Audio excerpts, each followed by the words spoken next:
ओम शांती। आज आहे 30/12/2025 ची मुरली।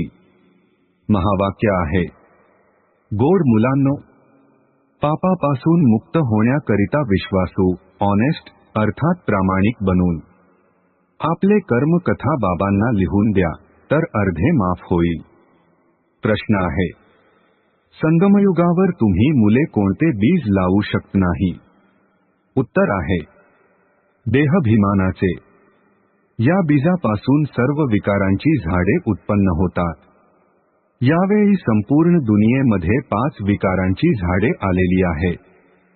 सर्व जण कामक्रोधाचे बीज पेरत राहतात। तुम्हाला बाबांचे डायरेक्शन आहे, मुलांनो, योगबलाद्वारे पावन बना। हे बीज पेरणे बंद करा। धारणेसाठी मुख्य सारांश आहे, 1. नेहमी हे लक्षात राहावे की आपण आता ब्राह्मण आहोत, त्यामुळे विकारापासून खूप दूर राहायचे आहे।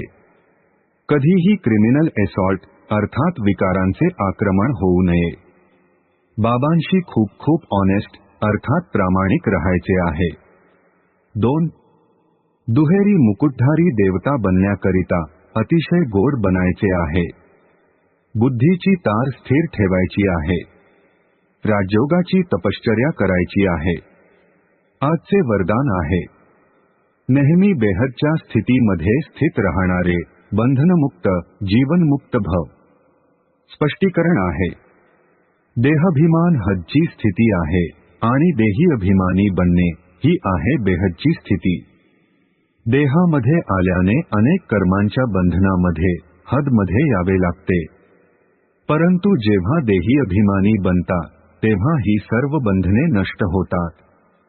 जसे म्हटले जाते, बंधनमुक्तच जीवनमुक्त आहे, तर असे जे बेहदच्या स्थितीमध्ये स्थित राहतात ते दुनियेचे वायुमंडळ, व्हायब्रेशन, तमोगुणी वृत्ती, मायेचे वार या सर्वांपासून मुक्त होतात।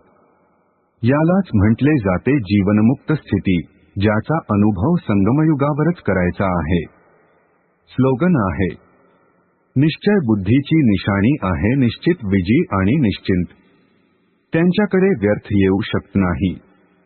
ओम शांती।